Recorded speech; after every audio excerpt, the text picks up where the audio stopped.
षडि द्रव्य गुण पर्यायी और प्रमाणिका जड़ी कर्मी चेतन द्रव्य का और कर्म की अवसानिका कह कर स्वरूप यथार्थ जग का जो किया उपकार है उसके लिए जिन्हें वाणी माँ को वंदना शती बारी है उसके लिए जिन्हें वाणी माँ को वंदना शती बारी है वंदना शती बारी है।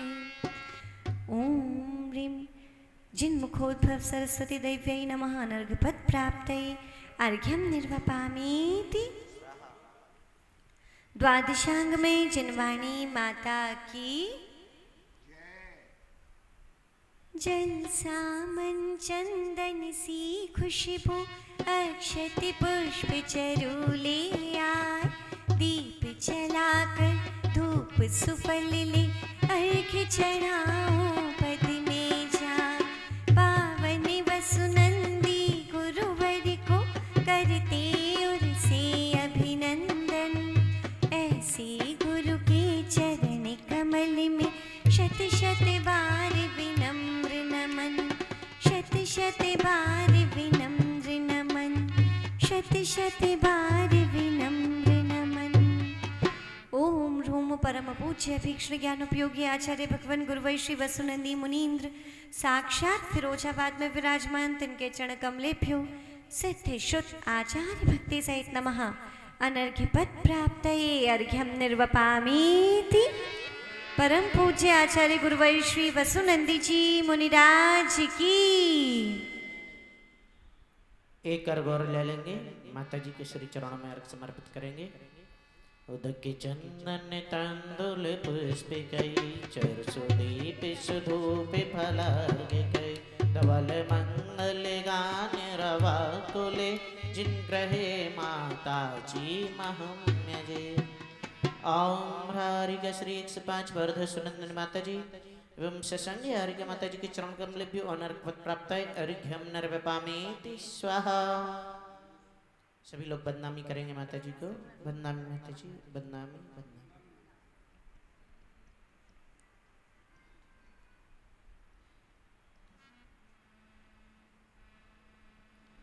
सभी लोग अपने दोनों हाथ जोड़कर माता जी के श्री चरणों में त्रय बार बदनामी करते हुए निवेदन करेंगे। हे माता जी, बदनामी बदनामी बदनामी। आप अपनी मंगलमयी वाणी से हम सभी को अभिसिंचित करें। बदनामी माता जी। ओम। सभी लोग अपने दोनों हाथों को जोड़ लेंगे, दोनों नेत्रों को बंद कर लेंगे। प्रभु परमात्मा के ध्यान के लिए स्वयं को पूर्ण रूपेण तैयार कर लेंगे। ओमकार का मंगलमय नाद पहले हम करेंगे, पश्चात आप सभी लोग।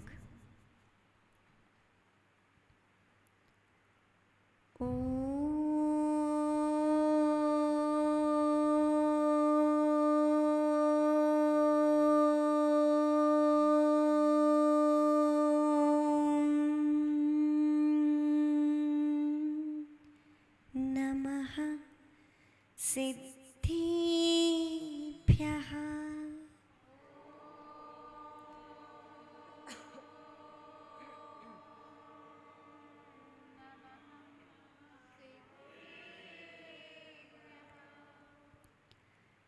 णमियोणि सर्व सिद्धि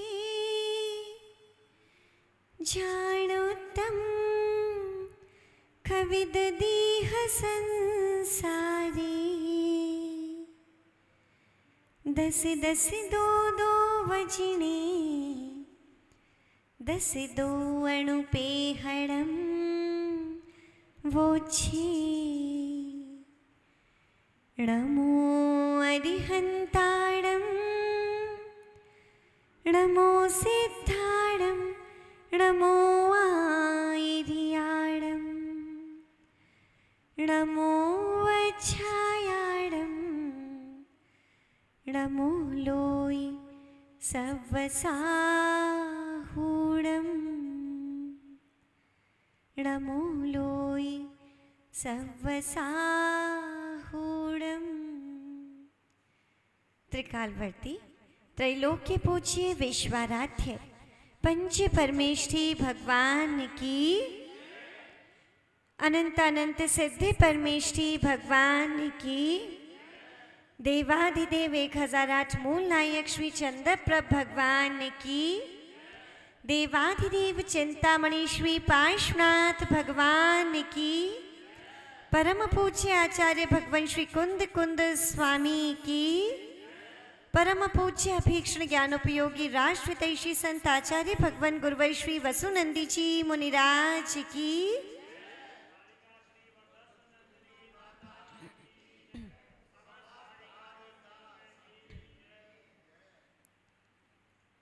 यहाँ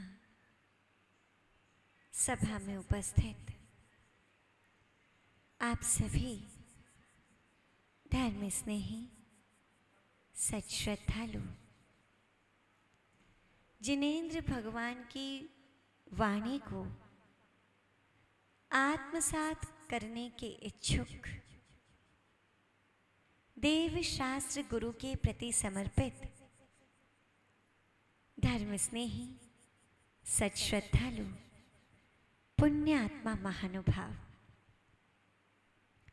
आचार्य भगवान श्री कुंद कुंद स्वामी के माध्यम से अपनी सोच को समीचीन दिशा देने का प्रयास विगत कुछ दिनों से कर रहे हैं, क्योंकि जैसी दृष्टि वैसी ही सृष्टि।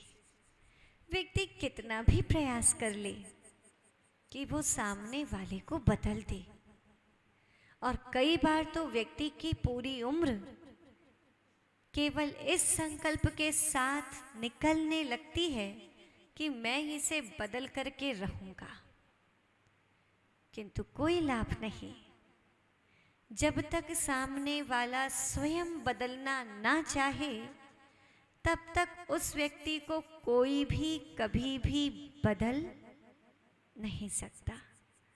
जब तक वह अपनी सोच, अपने विचार, अपनी मानसिकता, अपनी दृष्टि स्वयं बदलना ना चाहे, तब तक कोई बदल नहीं सकता। एक बार दो व्यक्तियों में शर्त लग गई, और शर्त भी किस बात पर? एक छोटी सी बात दोनों के बीच में छिड़ गई। एक कहने लगा कि सूर्य का उदय पूर्व से होता है, दूसरा कह रहा था सूर्य का उदय पश्चिम से होता है। दोनों अपनी अपनी बात पर अड़े रहे। आपको लग रहा होगा जो व्यक्ति पूर्व की बात पर अड़ा था, अच्छी बात है, अड़ा रहे। पर एक व्यक्ति अड़ा था कि पश्चिम से ही उदय को प्राप्त होता है। सामने वाले व्यक्ति ने बहुत समझाने की कोशिश की, व्यक्ति माना नहीं। बाद में उससे कहा ठीक है चलो शर्त लगा लो। बोले शर्त लगाई। कितने की? बोले 10-10 लाख की। बोले अच्छा ठीक है।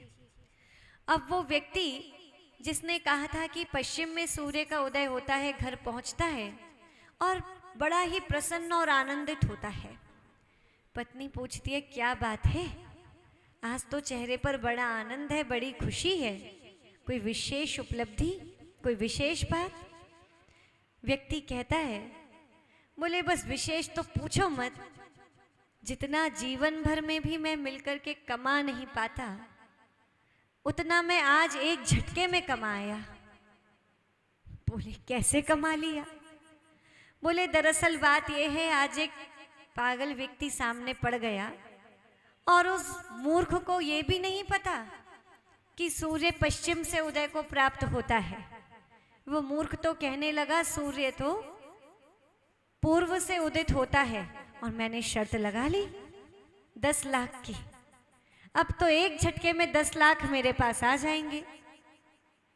पत्नी ने अपने सिर पर हाथ मारा, बोले मूर्ख वो था। बोले क्या कराए, क्यों क्या हो गया? ये तो यूनिवर्सल ट्रुथ है, ये तो सब जानते हैं कि सूर्य पूर्व से ही उदय को प्राप्त होता है, पूर्व दिशा में ही उदित होता है। 10 लाख तुमने नहीं, उसने कमा ली। और जानते हो, अपना ये घर भी बेच देंगे, अपनी वो छोटी सी छप्पर वाली दुकान भी बेच दोगे तो भी 10 लाख की पूर्ति ना कर पाओगे। पत्नी के चेहरे पर चिंता की लकीरें, और कुछ क्षण के लिए वो व्यक्ति भी स्तब्ध हो गया। ये क्या गलती हो गई? पत्नी ने कहा एक बार सोच तो लिया होता। कुछ क्षण व्यक्ति खड़ा रहा, बाद में कहता है, बोले चिंता करने की जरूरत नहीं है। पत्नी ने कहा कैसे चिंता ना करूं, शर्त लगाए 10 लाख रुपए भरने पड़ेंगे, चिंता की तो बात है। बोली देखो मैं कह रही हूं ना, चिंता करने की जरूरत नहीं, कह रहा हूं ना चिंता की जरूरत नहीं। बोले क्यों? पत्नी ने पूछा ऐसा क्या हो गया? बोले देखो, अभी हम दोनों निर्णय कराने के लिए किसी सरपंच के पास, किसी व्यक्ति के पास जाएंगे, किसी बुद्धिमान व्यक्ति के पास जाएंगे, और वो सब क्या निर्णय देंगे? पत्नी ने कहा यही कहेंगे कि सूर्य पूर्व से उदय होता है। बोले कहने दो, पूरी दुनिया एक तरफ, मैं एक तरफ, वो जो कहे सो कहने दो, मैं मानूंगा ही नहीं। और जब मैं मानूंगा ही नहीं तो मैं शर्त कैसे हारा बताओ? उसकी पत्नी देखने लगी, उसके चेहरे पर भी थोड़ा आराम आ गया। बोली ठीक है। ऐसे ही अगर व्यक्ति कभी हट पकड़ ले, जिद पकड़ ले, बोले तुम कुछ भी समझाओ, कुछ भी कहो, लेकिन मैं मानूंगा ही नहीं, तो ऐसे व्यक्ति को कोई नहीं समझा सकता। जो व्यक्ति सोचता है समीचीनता को स्वीकार करने का प्रयास करूंगा, उसी व्यक्ति की सोच को समीचीन बनाया जा सकता है। जो व्यक्ति सोया हो उसे तो उठाया जा सकता है, लेकिन जो सोने का एक्ट कर रहा हो और उसे पता है सामने वाला मुझे कितना भी उठा ले, मुझे उठना ही नहीं है, फिर ऐसे व्यक्ति को उठाना बड़ा मुश्किल है। ऐसे व्यक्ति को उठाया नहीं जा सकता। ऐसे ही जो सोच करके बैठा हो मुझे अपनी दृष्टि को परिवर्तित करना ही नहीं है, मेरे मन में तो शुरू से यही बात बैठी है और इस बात को मैं अपने मन से निकाल ही नहीं सकता। मैं अपनी बात को इसी तरह सोचता हूँ, मेरे विचार ऐसे ही हैं, मैं अपने विचारों को परिवर्तित नहीं कर सकता। ऐसे व्यक्ति के समक्ष यदि साक्षात तीर्थंकर भगवान भी आ जाएं, तो भी उसकी बुद्धि को परिवर्तित नहीं कर सकते। भगवान आदिनाथ स्वामी के समवशरण में एक जीव जिसकी बुद्धि को आदिनाथ भगवान परिवर्तित नहीं कर पाए, उनका स्वयं का पोता कौन? वाह, आप सब लोग जानते हैं, मारीची। आदिनाथ भगवान का ऐसा पुण्यात्मा कुल, ऐसे वे स्वयं प्रथम तीर्थंकर, इतने पुण्यात्मा जिनके माध्यम से कितने लोग समीचीन मार्ग को स्वीकार कर रहे थे। किसी ने मोक्ष को स्वीकार किया, महाव्रत को, अणुव्रतों को, सम्यक दर्शन इत्यादि को स्वीकार किया, उनकी बात को उनके पोते ने ही नहीं माना और पूरे चतुर्थ काल तक वह विभिन्न पर्यायों में भ्रमण करता रहा। मारीची उस समय समवशरण से निकलता है और निकल करके उसने 363 मिथ्या मतों की स्थापना की। कितने मिथ्या मतों की? 363 मिथ्या मतों की स्थापना की। और वही मारीच जब आगे चल करके तीर्थंकर महावीर स्वामी हुआ, तो वे भगवान महावीर स्वामी उन मिथ्या मतों को मिटा नहीं पाए, नष्ट नहीं कर पाए। कुरीति को जन्म देना बहुत आसान होता है। एक व्यक्ति यहाँ आकर के नेगेटिव बोल दे, बोलना आसान होता है। नेगेटिव धारा में व्यक्ति की मानसिकता को मोड़ना आसान होता है, लेकिन सकारात्मकता उन व्यक्तियों में भरना बहुत मुश्किल होता है। एक बुराई को जन्म देना बहुत आसान होता है और उसी बुराई को नष्ट करने में पूरा जीवन भी निकल जाए, कई बार तो उस बुराई को नष्ट नहीं कर पाते। एक भी व्यसन, एक भी बुरी आदत जीवन में आए, बड़े आसानी से आ तो जाती है। मानो किसी ने स्मोकिंग शुरू की, किसी ने कुछ गलत खान पान शुरू किया, आ तो गया, लेकिन उसे जीवन से निकाल करके बाहर करने में कई बार तो व्यक्ति के पसीने तक छूट जाते हैं। बुराई प्रारंभ करना आसान है, किंतु उसे खत्म करना बहुत मुश्किल है। सोच को नकारात्मक बनाना, किसी के बारे में गलत सोचना, गलत धारणा बनाना तो बहुत आसान है ना? आसान। कितनी जल्दी से सामने वाले की बुराई तो कितनी जल्दी से मुंह से निकलती है, जैसे झूला लगा हो, फटाफट से स्लिप हो गए। और अगर किसी की प्रशंसा करनी हो तो ऐसा लगता है जैसे जीभ में जंग लग गई हो, बड़ी रुक रुक करके जीभ फिर आगे चलती है। प्रशंसा करनी है। महानुभाव, ये भी वही अनादिकाल के संस्कार आत्मा में पड़ गए हैं। इन्हीं संस्कारों को तोड़ना है तो हमें अपने विचारों को बदलना होगा। और आप सभी लोग यहाँ संकल्प लेकर के बैठे हैं कि हम अपने विचारों को समीचीन दिशा जरूर देंगे ना?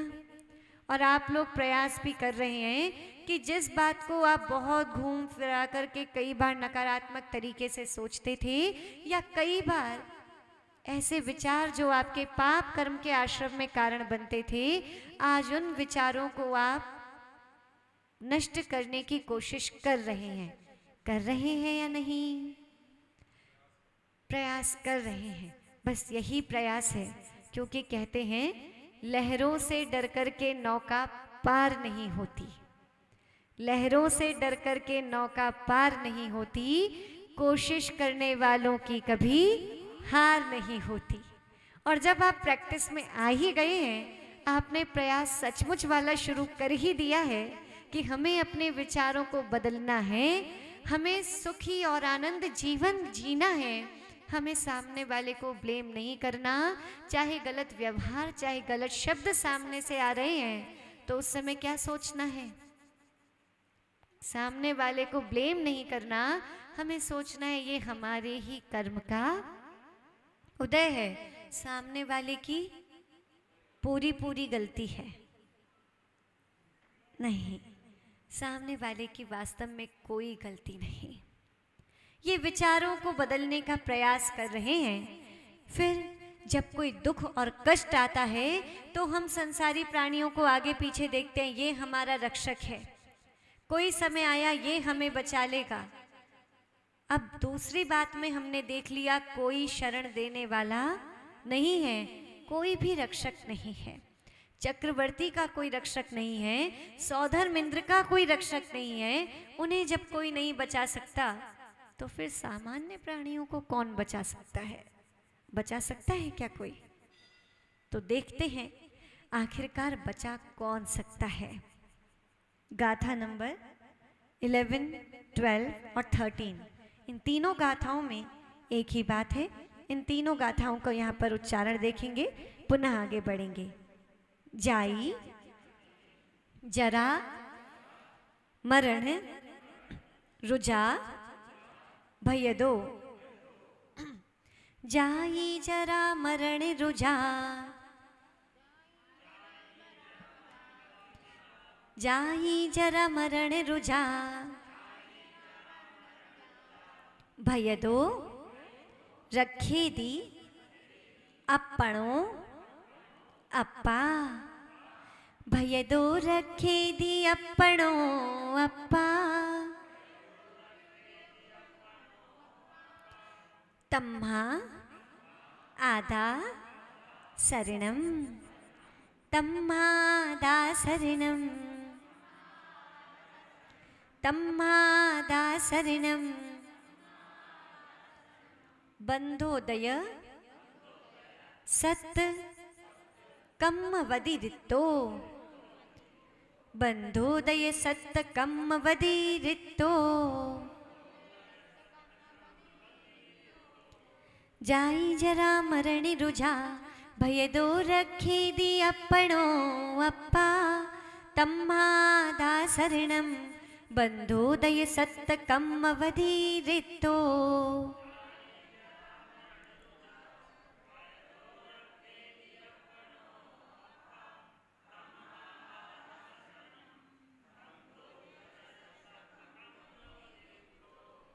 बहुत सुंदर। इस गाथा के उच्चारण में कोई परेशानी? पहले तीनों का उच्चारण देख लें या अर्थ क्रम क्रम से देखना चाहते हैं? तीनों का एक साथ प्रोनाउंसिएशन, फिर तीनों का एक साथ अर्थ। अरुहा सिद्धा इरिया। अरे वाह, आप लोग तो प्राकृत के बड़े अच्छे विद्वान हो गए हैं। कितना प्यारा प्रोनाउंसिएशन आपने किया। उवझाया साहु पंच पर मीठी, उवझाया साहु पंच पर मीठी, ते विहु चिट्ठदी आदे, ते विहु चिट्ठदी आदे, तम्हा आदा हुमे शरणम। पढ़ देंगे पूरी गाथा। अरुहा सिद्धा इरिया, उवझाया साहु पंच पर मीठी, ते विहु चिट्ठ दिया दे। बहुत सुंदर। सम्मतम सन्नानम, सम्मतम सन्नानम, सच्चारित्तम च सत्तवोचेव,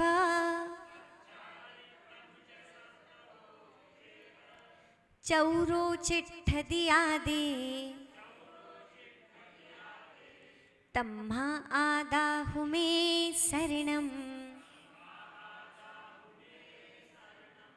बहुत सुंदर। पढ़ दीजिए एक बार।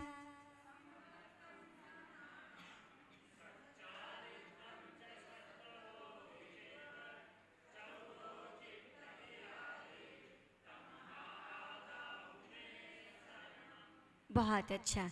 इन तीनों गाथाओं में उच्चारण में कोई परेशानी हो, जीभ कोई शब्द बोलने से मना कर रही हो, तो निसंकोच पूछ सकते हैं।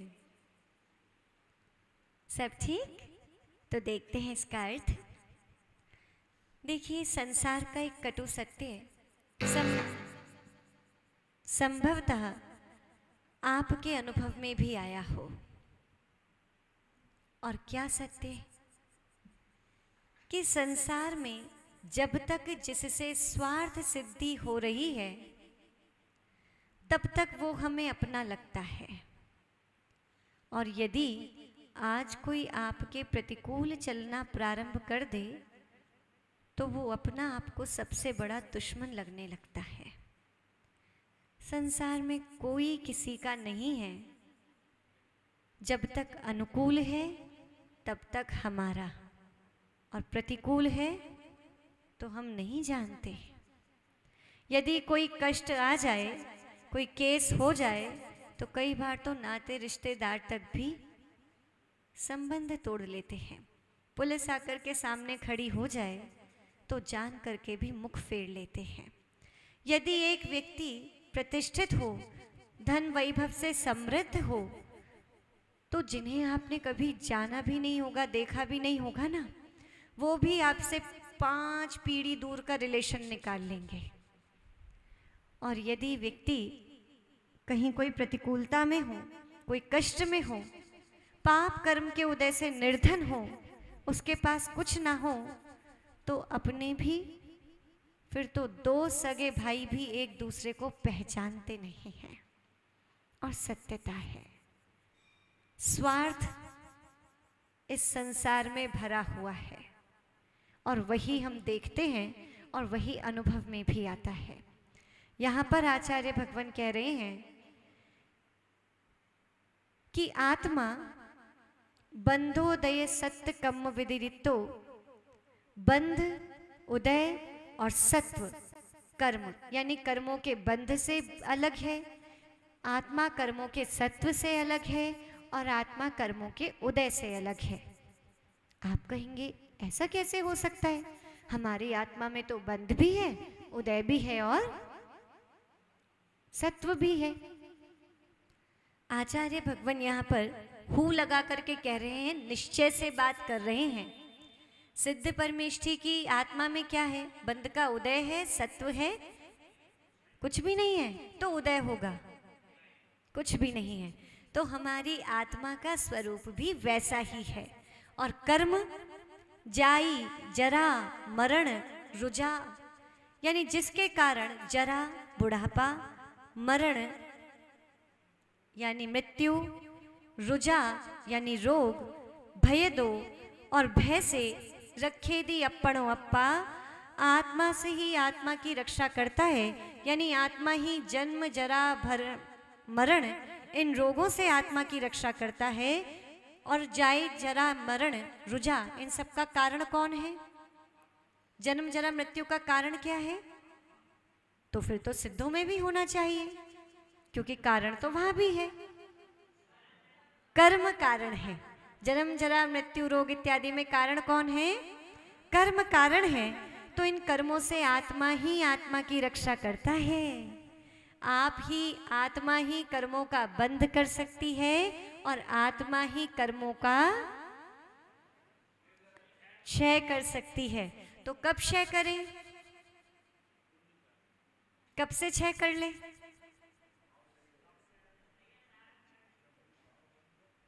वाह कितनी अच्छी बात कह रहे हैं, जब भाव बन जाए तब क्षय कर लो। किसने रोका है, यदि रोका नहीं फिर रुके क्यों हो, क्यों प्रारंभ नहीं कर देते कर्मों का क्षय करना। आत्मा ही कर्मों का क्षय कर सकती है और आत्मा ही कर्मों का बंध कर सकती है। दोनों ही शक्ति आत्मा के पास है।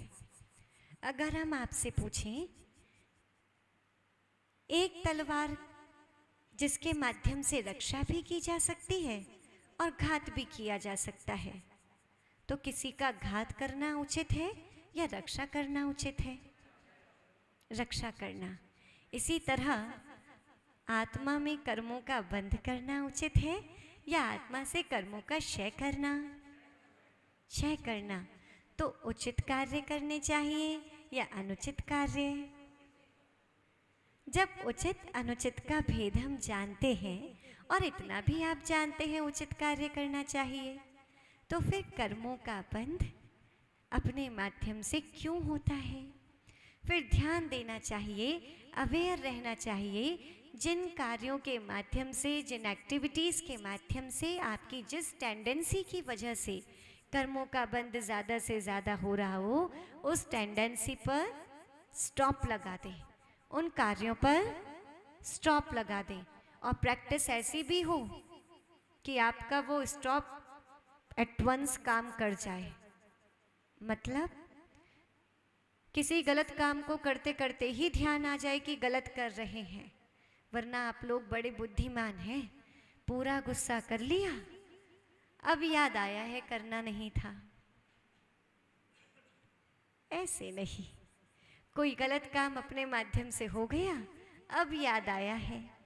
आपको इतनी प्रैक्टिस करनी है कि गलत काम करने से पहले ही वो पूर्व जो क्षण होता है, उसी क्षण में आपके उस टेंडेंसी पर ब्रेक लग जाए। क्योंकि गलत भी किसके माध्यम से हो रहा है और सही भी कौन करेगा। और मेरी आत्मा के गलत काम को किसकी आत्मा सही करेगी, मेरी स्वयं की आत्मा सही करेगी ना। और आपकी आत्मा के गलत काम को कौन करेगा सही। अरे वाह, यानी आपकी आत्मा पर किसी दूसरी आत्मा का कोई बहुत इफेक्ट नहीं पड़ता। ऐसा ही कहना चाहते हैं ना आप, ऐसा ही कहना चाहते हैं ना। फिर सामने वाले ने कुछ कह दिया तो गुस्सा क्यों आ जाता है।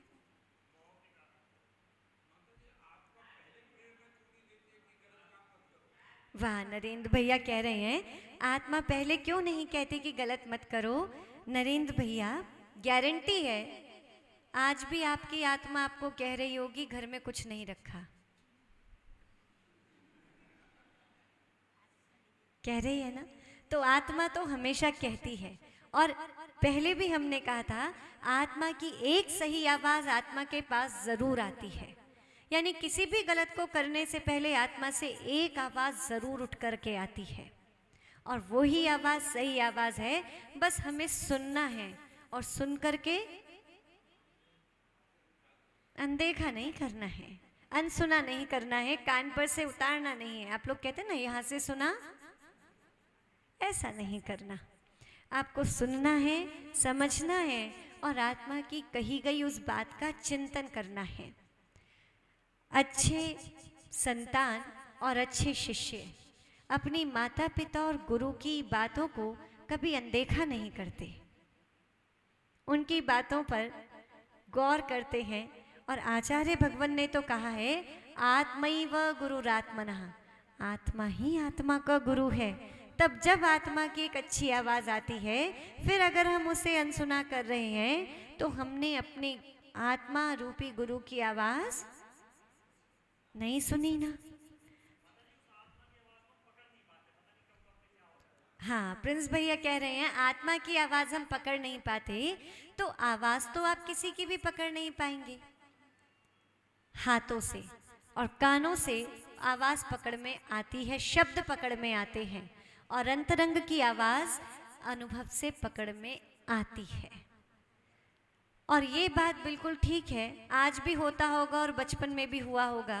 किसी बड़े ने कुछ काम किया, अगर इंटरेस्टिंग है तो याद रहा, और इंटरेस्टिंग नहीं है तो क्या हुआ।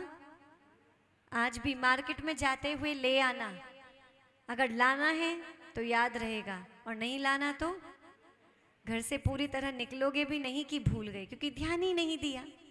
ऐसे ही आत्मा की जिस बात को हम ध्यान देना चाहते हैं, सुनना चाहते हैं, वो हमारी पकड़ में अच्छी तरह आती है।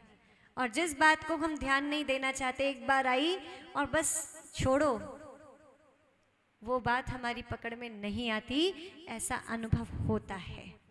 किंतु ऐसा नहीं कि आत्मा की आवाज का अनुभव ना हो, पहले भी और बाद में भी। पहले कषाय का, अच्छा एक बात बताएं, यहाँ पर दो व्यक्ति चर्चा कर रहे थे, हॉल बिल्कुल शांत था, दोनों व्यक्तियों की चर्चा आराम से चल रही थी। उनकी आवाज सुन सकते हैं, सुन सकते हैं। आपने बाहर से म्यूजिशियन बुलाए, अचानक से ढोल वाले आ गए, तेज आवाज में भजन भी चला दिए, और 100 लोगों का शोरगुल मिक्स हो गया। अब उन दो व्यक्तियों की आवाज सुनी नहीं, तो संसार के शोर में आप उस आवाज को सुन नहीं पाते। उसके लिए आपको संसार का शोर थोड़ा कम करना होता है, आपके अपने मन को विषय कषायों से खींच करके लाना होता है। इसीलिए लोग कहते हैं कि गुस्से से पहले तो पता नहीं होता, समझ में नहीं आता, आत्मा से आवाज़ नहीं आती, और जब गुस्सा कर लिया तो आत्मा की आवाज़ सुनने लग जाती है। क्योंकि कषायों के शोर में हमें हमारी सलोनी सी भोली सी आत्मा की आवाज़ सुनती नहीं, और जब कषायों का शोर शांत हो जाता है तब हमें हमारी आत्मा की आवाज़ सुनने लग जाती है। तो यदि आत्मा की आवाज़ सुनना चाहते हैं तो अपनी कषायों का शमन करना ज़रूरी है, कषायों के शोर को शांत करना ज़रूरी है। क्रोध, मान, माया और लोभ, इन 4 कषायों के शोर को यदि आपने कम कर दिया, और ध्यान रखिए क्रोध पर कंट्रोल करना इट्स वेरी इजी। अगर आपको गुस्सा आ रहा हो, गुस्से पर नियंत्रण करना बहुत आसान है। आप कहेंगे ऐसा कैसे? क्योंकि क्रोध आपको भी समझ में आ रहा है और सामने वाले को भी समझ में आ रहा है। उसके बाद अहंकार, उसे शांत करना तो और मुश्किल है। मन जाने भी कि मुझे अहंकार हो रहा है तो एक्सेप्ट नहीं करता। सामने वाला आपको जताना भी चाहे तो उसकी सोच कहीं सही भी हो सकती है, कहीं गलत भी, लेकिन अपनी अहंकार पे विजय प्राप्त करना बहुत मुश्किल है। हर रिश्ते और हर चीज के बीच में अगर कुछ चीज आती है तो वो क्या है? अहंकार। आप कहते हैं ना, नाक बहुत लंबी है, और मध्यलोक और सिद्धालय के बीच में नाक ही है, वरना सिद्धालय बहुत पास है। नाक मतलब स्वर्ग। तो यहां मध्यलोक और सिद्धालय के बीच में क्या है? नाक, स्वर्ग। और वैसे भी व्यक्ति के कल्याण के बीच में क्या आ जाती है? नाक आ जाती है। पूज्य गुरुदेव के मुख से एक बार एक सुनी थी, उन्होंने बताया था, किसी ने कहा, अच्छा जीवन जीने के लिए एक नुस्खा भी आजमाना चाहिए, बात यदि अपनों की हो तो हार जाना चाहिए। यानी कि जब अहंकार से जाकर के खड़े होते हैं तो व्यक्ति टूट जाता है, न जुड़ता न जोड़ पाता। किंतु यदि जुड़ना हो और जोड़ना हो तो झुकना सीखें।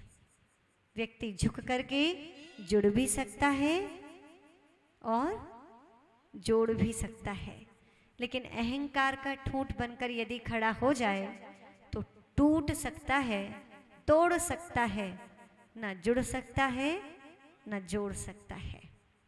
एक फॉर्मूला और देते हैं आपको पूज्य गुरुदेव का।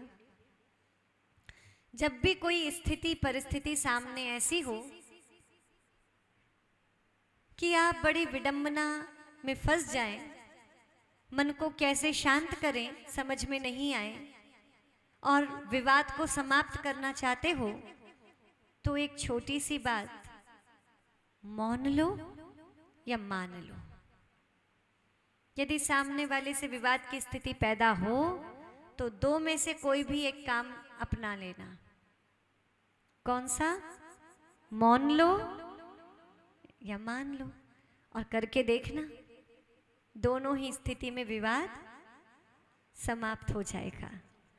तो यहाँ पर आचार्य भगवान बता रहे हैं कि इस आत्मा का यदि कोई शरण है तो केवल ये ही आत्मा है। आत्मा ही आत्मा की रक्षा कर सकती है। दौड़ करके तीर्थंकर भगवान के चरणों में भी पहुंच जाना, भगवान मेरी आत्मा से कर्मों का क्षय कर दो। जैसे आप लोग पहुंचते हैं ना कई बार गुरु महाराज के पास कि बड़ी परेशानी है, कोई प्रतिकूलता है। कई बार तो ऐसे लोग आते हैं, चलो जाप इत्यादि, बोले जाप नहीं कर सकते, विधान पूजा वो नहीं कर सकते, अभिषेक वो नहीं कर सकते, और अन्य दान इत्यादि वो नहीं कर सकते। मेरी प्रतिकूलता दूर कर दो, आप आशीर्वाद दे दो, जो करना है आप कर दो, मुझे कुछ ना करना पड़े। तो ऐसा हो ही नहीं सकता, करना तो पड़ेगा। गुरुओं का आशीर्वाद काम करता है, और कैसे काम करता है आपको बताते हैं। यदि कोई व्यक्ति गाड़ी लेकर के जा रहा हो और उसकी गाड़ी गड्ढे में अटक जाए, एक पहिया उसका अटक गया, वो बहुत कोशिश कर रहा है, रेस भी दे रहा है, लेकिन उसकी गाड़ी निकल नहीं पा रही। उसने एक व्यक्ति को पीछे से इकट्ठा किया, स्वयं लिया और गाड़ी को धक्का मारा और गाड़ी गड्ढे से बाहर। फिर वो अपनी गाड़ी को स्वयं लेकर के चला गया। गुरुओं का आशीर्वाद उस धक्के की तरह काम करता है कि आपको उस गड्ढे से निकाल तो दिया, लेकिन आगे गाड़ी चलाने के लिए आपकी गाड़ी में पेट्रोल डीजल सब कुछ सही सलामत होना चाहिए। ऐसे ही एक प्रतिकूलता से गुरु महाराज का आशीर्वाद निकालता तो है, लेकिन आगे तक चलने के लिए आपका स्वयं का पुण्य आवश्यक है। तो हमें कुछ ना करना पड़े, भगवान आप मेरी आत्मा से कर्मों का क्षय कर दो, पर ना मैं खाना बदलूंगा, ना मैं अपनी दिनचर्या बदलूंगा, ना मैं अपने कार्य बदलूंगा, ना अपने शौक बदलूंगा, मैं कुछ नहीं बदलूंगा, लेकिन लेकिन कर्मों का क्षय कर दो। और कौन कर दे? आप कर दो। मुझे तपस्या ना करनी पड़े, संयम पालन ना करना पड़े, कुछ करना ना पड़े, ऐसा संभव नहीं है। इसलिए आचार्य भगवान यहाँ पर कह रहे हैं कि आत्मा आत्मा का गुरु है। आत्मा ही आत्मा को कष्टों से बचा सकता है। हमें गुरुओं तीर्थंकर भगवान के माध्यम से भी मार्ग निर्देशन तो मिल सकता है, डायरेक्शन मिल सकता है, लेकिन फॉलो तो हमें स्वयं को करना पड़ेगा। तो इतनी बात समझ में आई। तो सबसे निश्चय से यदि देखा जाए तो आत्मा का गुरु कौन, और आत्मा के लिए सबसे बड़ी शरण कौन? आत्मा के लिए सबसे बड़ी शरण कौन? फिर दूसरों से एक्सपेक्ट तो नहीं करोगे। अपेक्षा दुख की जननी है। जितनी ज़्यादा एक्सपेक्टेशंस उतना ज़्यादा पेन, उतनी ज़्यादा सफरिंग्स, उतना ज़्यादा दुख। और जितनी अपेक्षाएं कम होती चली जाएंगी उतना दुख भी कम होता चला जाएगा। आपने सामने किसी व्यक्ति से काम कह दिया, समाज के किसी व्यक्ति से आपकी बहुत ज़्यादा चलो बोलचाल भी नहीं थी, देखने में आते थे, और बाई चांस उसने वो काम नहीं किया, उसके माध्यम से नहीं हुआ, तो आपको कितना दुख होगा? कितना? बहुत बहुत दुख होगा। और वही काम आपने अपने किसी घर के सदस्य से कहा था, और आपको विश्वास था कि इसे तो करना ही है, इसे तो करना ही चाहिए, उससे आपने पूरी पूरी एक्सपेक्टेशंस रखी थी, फिर काम नहीं हुआ, अब कितना दुख होगा? अब बहुत बहुत हो गया। यानी कंपैरेटिवली दुख बढ़ गया। अपेक्षाएं जितनी ज़्यादा दुख उतना ज़्यादा, और अपेक्षाएं जितनी कम।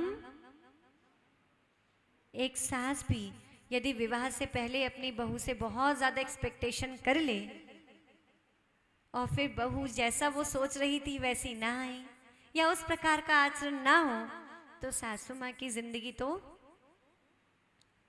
आधी कष्ट में हो गई। क्यों? क्योंकि उसे वही कष्ट सता रहा है, मैंने तो ऐसा ऐसा सोचा था, ऐसी ऐसी एक्सपेक्टेशंस की थी। और यदि उसने एक्सपेक्ट किया हो कि भैया आजकल कुछ नहीं कह सकते, आजकल की ये जनरेशन है, अपनी लाइफ अपने आप जीती है, कोई कुछ नहीं किया जा सकता, उसने एक्सपेक्टेशन नहीं की, और फिर बहू ऐसी आ जाए, पुराने ज़माने वाली अच्छी वाली, आज भी बहुत अच्छी वाली है, पर वो कंपैरेटिवली, अगर वैसी अच्छी वाली आ जाए तो आपको क्या होगी? खुशी होगी? होगी ना, क्योंकि आपने अपेक्षा नहीं की। अपेक्षा करके बुरा भी हो जाए, अपेक्षा करके यदि बुरा हो तो ज़्यादा दुख, बिना अपेक्षा के बुरा हो तो मुझे तो पता ही था, दुख बहुत कम हो गया। और यदि अपेक्षा की ही नहीं, फिर कुछ अच्छा हो तो खुशी और ज़्यादा। पूज्य गुरुदेव हमेशा कहते हैं कि किसी भी स्थिति और परिस्थिति में पहले ही सोच लो प्रतिकूलता होगी, और फिर बड़ी अनुकूलता से काम हो जाए, बहुत अनुकूलता मिल जाए तो आपको खुशी होती है। तो महानुभाव आचार्य भगवान कह रहे हैं कि आत्मा आत्मा के लिए शरण है।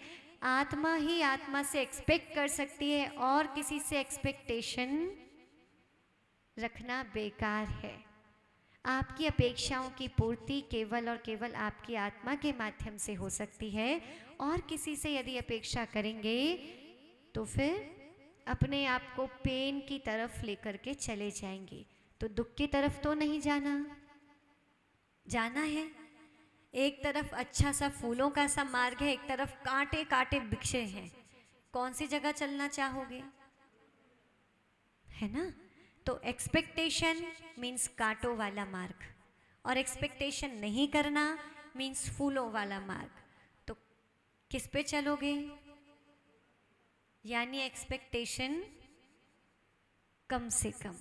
अब कोशिश करना अपनी अपेक्षाओं को घटाते घटाते घटाते चले जाएं महानुभाव, तभी सुख और शांति का अनुभव किया जा सकता है। हम इस आर्ट ऑफ थिंकिंग में देख रहे हैं, हम सामने वाले में कोई चेंज नहीं ला सकते। मेरा बेटा मेरी एक आवाज़ पर सारे काम कर दे, मैं उसमें चेंज नहीं ला सकता। लेकिन हाँ, मैं उससे अपेक्षा ना करूं, ये मैं अपने अंदर चेंज ज़रूर ला सकता हूँ। यानी चेंज हमें कहाँ पर करना है, बदलाव कहाँ लाना है, अपने अंदर बदलाव लाना है। ये जो आपकी आर्ट ऑफ थिंकिंग की क्लास भी चल रही है, सेशंस चल रहे हैं, इसमें भी हमें सोच बदलनी है, अपनी सोच बदलनी है, सामने वाले की सोच को बदलने का प्रयास नहीं करना है। हमारी सोच बदलेगी तो आप वही पावर बैंक बन जाएंगे। आपकी उस सकारात्मक सोच से सामने वाला भी सकारात्मक रूप से चार्ज हो जाएगा। पर आपको अपने आप को डिस्चार्ज नहीं होने देना है, फुली चार्ज रखना है। और फुली चार्ज रखने के लिए सकारात्मक सोच और धर्म ध्यान ये बनाए रखना है। समय आपका पूर्ण हुआ। 12 और 13 गाथा को कल पूरा करेंगे। आज के लिए इतना ही। बोले परम पूज्य आचार्य भगवान गुरुवर श्री वसुनंदी जी मुनिराज की।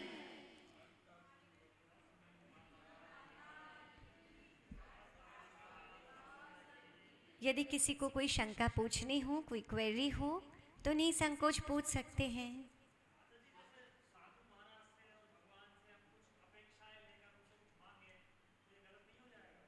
इसका उत्तर वैसे तो कल की क्लास में मिल जाएगा, पर हाँ, बिना अपेक्षा के भी मांगो तो भी गलत ही है।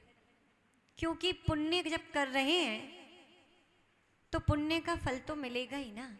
आप हाथ में चीनी पकड़ लो, हे शक्कर महारानी मेरा मुंह मीठा कर दो, हे शक्कर महारानी मेरा मुंह मीठा कर दो, मुंह मीठा होगा क्या? और अगर शक्कर मुंह में रख ली, मांगो भी ना तो बस जब गुरुओं के भगवान के पास पहुंचोगे, पुण्य का अर्जन करोगे, तो बिना मांगे भी सब कुछ प्राप्त होगा। और केवल बिना भक्ति किए मांगते भी रहोगे तो कुछ मिलने वाला नहीं है।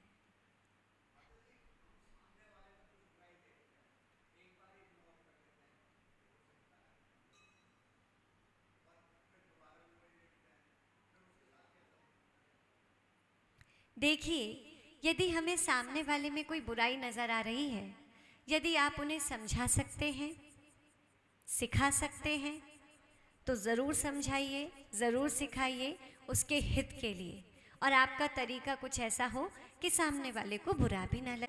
शिखर जी जो जाएंगे वो तो चले जाएंगे, और जो शिखर जी नहीं जाएंगे फिर हम शिखर जी को यहीं पर बुला लेंगे। हम स्थापना निक्षेप के माध्यम से अपने यहाँ 4 निक्षेप दिए हैं, नाम, स्थापना, द्रव्य, भाव। आप भगवान की पूजा भी करते हैं, जिन बिंब भी स्थापना करते हैं, प्राण प्रतिष्ठा इत्यादि होता है, तो वह स्थापना निक्षेप भी उस प्रकार के पुण्य का अर्जन कराने वाला होता है। तो यहाँ पर हम शिखर जी की स्थापना करके, टोंके बना करके, चरण स्थापित करके 11 तारीख को शिखर जी में पहुँच करके ही भगवान पार्श्वनाथ स्वामी के समक्ष लाडू चढ़ाएंगे।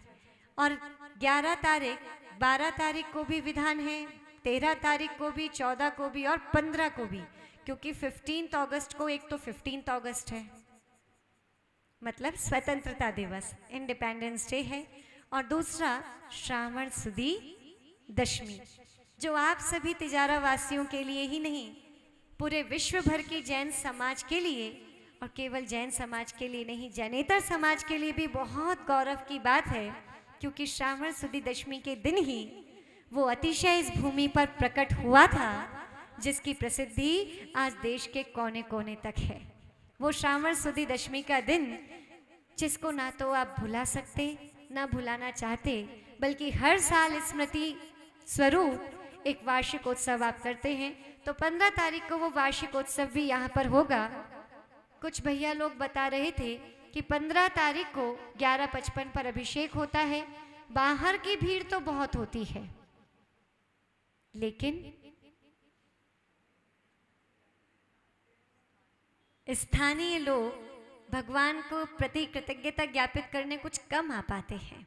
पर यह ध्यान रखिएगा, जिन भगवान के कारण, जिनका अतिशय प्रकट होने के कारण आप सभी लोग आज सर्व अनुकूलताएं प्राप्त कर रहे हैं, वो सर्व अनुकूलताएं भगवान की ही देन है।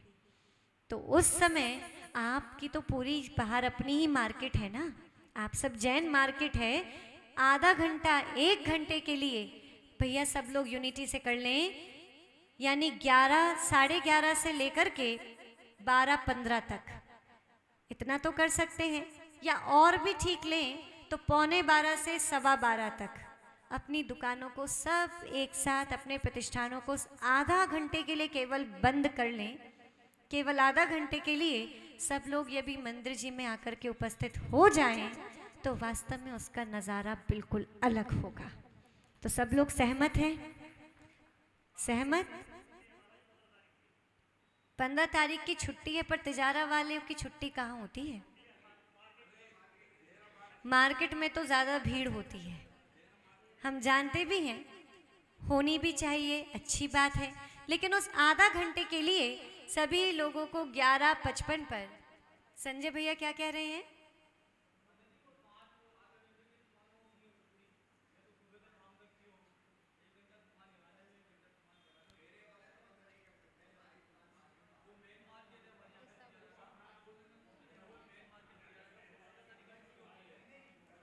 और देहरा मार्केट, ये ऐसे ही कहते हैं ना अटैच मार्केट को, मतलब ये बाहर वाला मार्केट। आधा घंटे के लिए कम से कम बाहर से जितने लोग आएंगे उन्हें भी पता होगा दुकान कोई नहीं खुली है।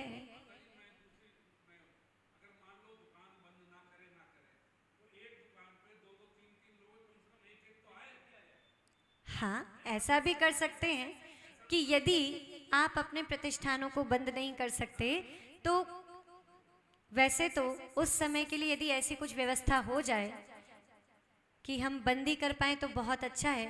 जितने भी बाहर से लोग आएंगे उन लोगों को भी अभिषेक में कम से कम खड़ा होने का मौका मिलेगा, वरना वो लोग आपकी दुकानों पर से, तो या तो ऐसा कर लें बंद, और ये भी पॉसिबल नहीं है तो एटलीस्ट ना दुकानें बंद करें, एक व्यक्ति वहाँ पर रहे, लेकिन 20 मिनट के लिए परचेजिंग ना हो और सेल आउट ना करें। केवल कहते हैं ये 20 मिनट का टाइम है, आप लोग अभिषेक देखकर आ जाएं, पूरे दुकान वाले एक साथ यूनिटी के साथ, तो किसी को प्रॉफिट नहीं, किसी को लॉस नहीं, दुकानें आपकी खुली रहेंगी, एक व्यक्ति दुकान पर रहेगा।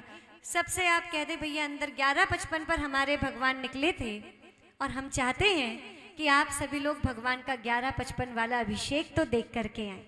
केवल उस 5 मिनट 10 मिनट के लिए भी यदि आपने ये मैसेज दुकानों से भी लोगों तक पहुंचा दिया कि 11:55 का अभिषेक आप लोगों के लिए बहुत महत्वपूर्ण है, तो यह आपके वार्षिकोत्सव मनाने का एक सार्थकता होगी।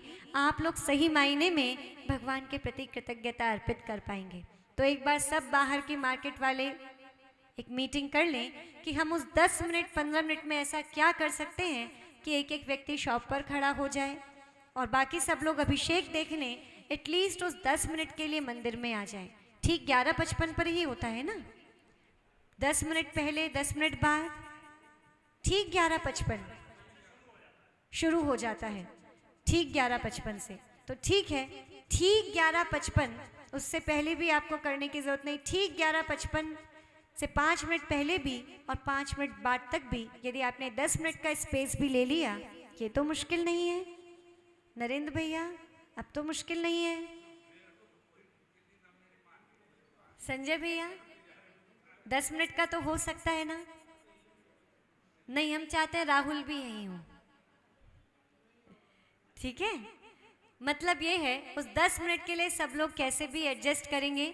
और हाँ, 5 दिन के इन विभिन्न विधानों में सभी लोग बैठेंगे। कलिकुंड पार्श्वनाथ विधान, कल्याण मंदिर विधान, सम्मेश शिखर विधान, चंद्र प्रभु भगवान विधान, भक्तामर विधान, ये सारे विधान होंगे। और शाम को आपके सांस्कृतिक कार्यक्रम होंगे। विधान सुबह,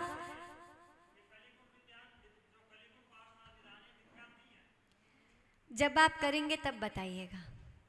किसी चीज को देखने और करने से आपको शायद मिथ्यात्व की डेफिनेशन पता नहीं है, तो पहले मिथ्यात्व के विषय में आपने और भी जो प्रश्न किए तो बात बताई थी कि अपना स्वाध्याय और दृढ़ करना है और बताना है। यदि कलिकुंड पार्श्वनाथ विधान मिथ्यात्व होता तो यहाँ पर से मंच पर से उसकी घोषणा नहीं की जाती।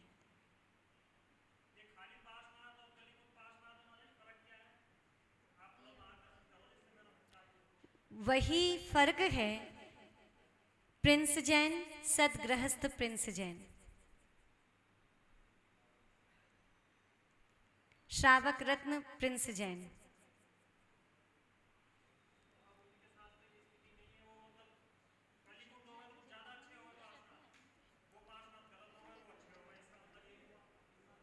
देखिए, आपकी शंका का समाधान अभी हम सभा के बात करते हैं, क्योंकि लोग आकुल व्याकुल हो रहे हैं।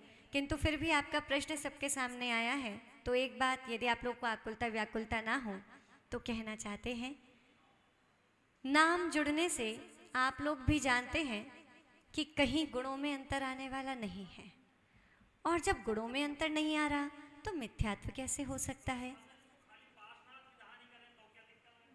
कोई दिक्कत नहीं है।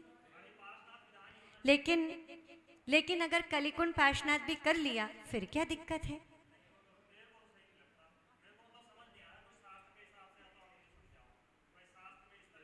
जी, आपने सारे मूल शास्त्र शायद पढ़े नहीं हैं। हाँ, तो जो आपने पढ़े नहीं और अगर आचार्य द्वारा लिपिबद्ध वो विधान हैं तो वो विधान आपको मिथ्यात्व की तरफ नहीं ले जाएगा। आचार्य गुरुवर्षी वसुनंदी जी मुनिराज।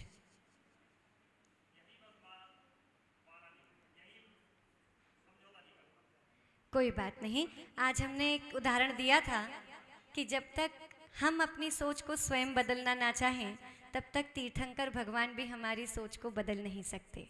और एक सलाह आपके लिए ज़रूर देंगे, जब तक किसी बात की गहराई को आप ज्ञात ना कर लें, आप जब तक उस विधान का अवलोकन ना कर लें, तब तक आपको ऐसे प्रश्न करने ही नहीं चाहिए।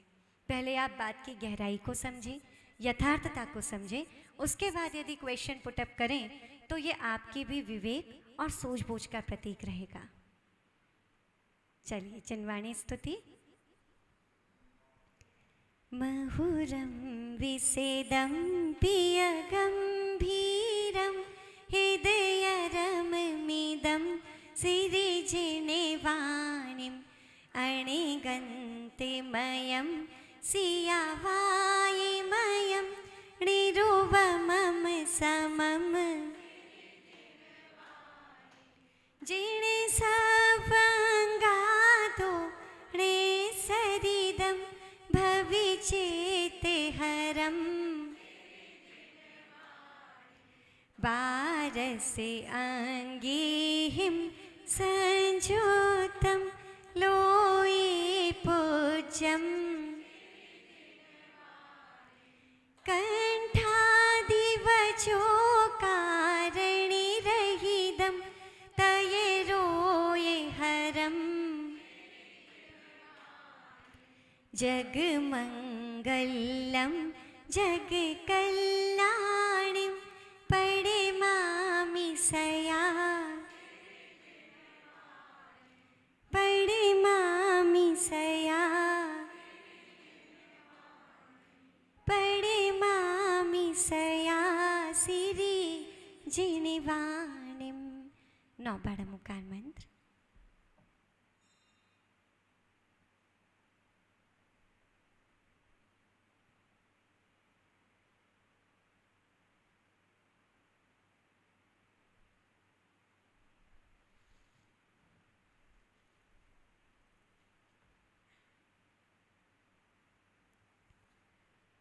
द्वादशांग में जिनवाणी माता की, परम पूज्य आचार्य भगवान गुरुवर्षी वसुनंदी जी मुनिराज जी की, श्रीमद् जैन धर्म की। और सभी लोग आपस में मुस्कुराकर